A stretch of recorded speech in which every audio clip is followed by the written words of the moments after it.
All right, hello everyone. Welcome back. One of the topics that all my students always enjoy in my history courses is the ancient Greeks and specifically Sparta. So, I have a whole lecture on the Spartans as well as the Athenians and the Persian War and the Peloponnesian War and all these crazy stories. But I just want to share kind of real quick five kind of what I call crazy facts about the Spartans that I think you'll enjoy. And the last one at the end of this is really kind of funny and surprising at the same time. But here we go. So number five is that women actually own nearly half the land in Sparta.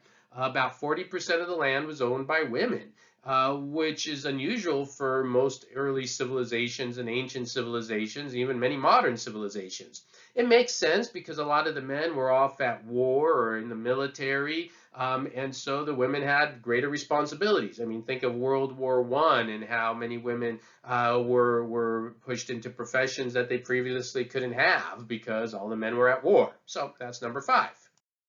Number four, there were actually many more slaves than citizens in Sparta. These Spartan slaves were known as helots. And the Spartans controlled these helots for a long time. The helots were, of course, dependent on the Spartans for survival. And for many years, the helots probably outnumbered the Spartans 7-1, 8-1, 10-1. Depending on what time you're talking about. And they were a very big part of Spartan society. So that's something we know about the Spartans as well. Number three, one of the darker elements of Spartan society is that they practiced infanticide.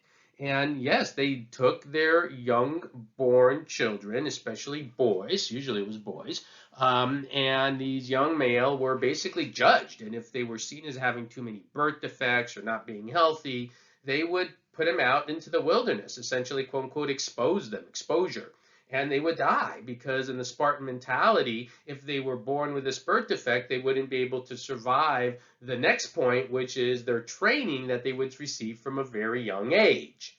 How young? Well, number two, the Spartans actually sent their boys to military training at the age of 7. It was called goge, that was their military training, and it could be very brutal from a young age. They tended, as they get older, to make it more brutal, but definitely something they practiced is this harsh military training. So basically, imagine today, young boys of the age of first grade, second grade being sent instead of traditional school to military school. And then the number one kind of crazy little thing about the Spartans, you're going to love this, is that the Spartans bathed their babies in wine. Now, apparently they did this because they believed it would build up their skin, build up their constitution, make them stronger. I have no idea if that was true or if they were just got a bunch of drunk babies, but that is something that the Spartans did as well. So, you could see with just these five quick points why a lot of students find the Spartans interesting. Of course, I have whole long lectures on them and so forth, and you can subscribe to my channel and you could find some lectures there that are a little bit more detailed. But, I thought this would be kind of a fun, quick little review of some of the more eccentric elements of Spartan society. All right, well, hope you enjoyed that and have a great day. Thank you, everyone.